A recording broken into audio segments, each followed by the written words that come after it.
આપણે સમાજનું ખરેખર હિત ઈચ્છતા હોઈએ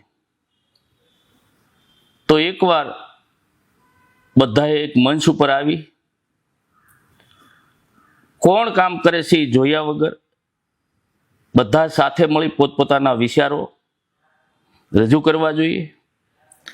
સમાજના લોકો પીડાય છે એનું કારણ એક જ છે, એને ક્યાં જવું? પેલી સંસ્થાના આગેવાનો પાસે જવું કે પેલી સંસ્થાના આગેવાનો પાસે જવું, સમાજના એ આગેવાન પાસે જવું કે બીજા આગેવાન પાસે જવું?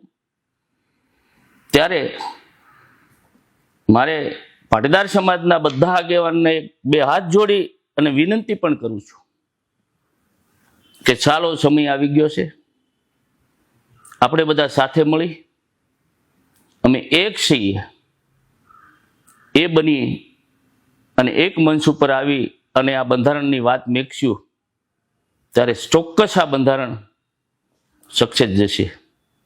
નહીતર કોઈ એક વ્યક્તિ આ વાટલા નીકળશે એટલે એની આ બંધારણ સક્સેસ નહીં જાય.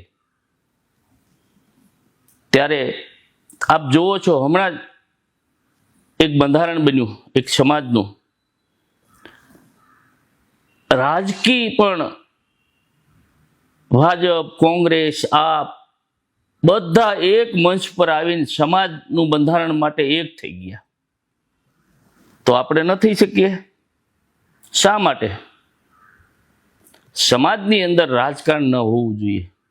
રાજકારણ કરવાની બધાને છૂટી છે, જેને જ્યાં અનુકૂળ આવે ત્યારે, પણ જ્યારે સમાજની વાત આવે ત્યારે એક મંચ પર આવવું જોઈએ.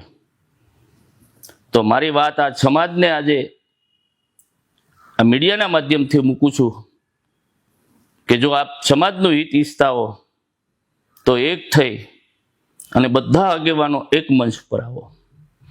જ્યાં જરૂર પડે ત્યાં અમે તમારી સાથે છીએ.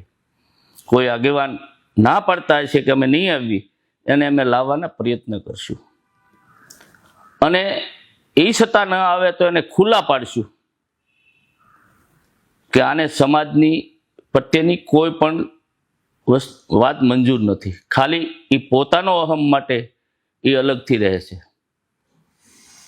ત્યારે સૌ સાથે મળી ચાલો પાટીદાર સમાજના સર્વે આગેવાનો એક મંચ ઉપર આવી અને આ સમાજનું એવું બંધારણ બનવી કે આજે 130 વર્ષ પહેલા જે લોકોએ આ બંધારણ બનાવ્યું હતું એ લોકોનો જ્યાં આત્મા છે એને એમ થાય કે મારા વંશજો આજે પણ અમારી વાત ઉપર મક્કમ છે.